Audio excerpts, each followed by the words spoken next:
Heartbreak didn't end you, it exposed you to yourself. What left wasn't meant to stay. What broke was never your worth. This isn't rock bottom. It's a reset, a recalibration, a return to who you were before you started shrinking to fit someone else. The pain, it's refining you. The silence, it's rebuilding you. And those cracks in your heart, they're not weakness.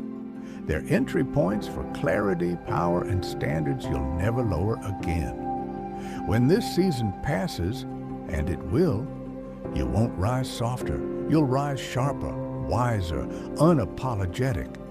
This wasn't your breakdown. It was your breakthrough.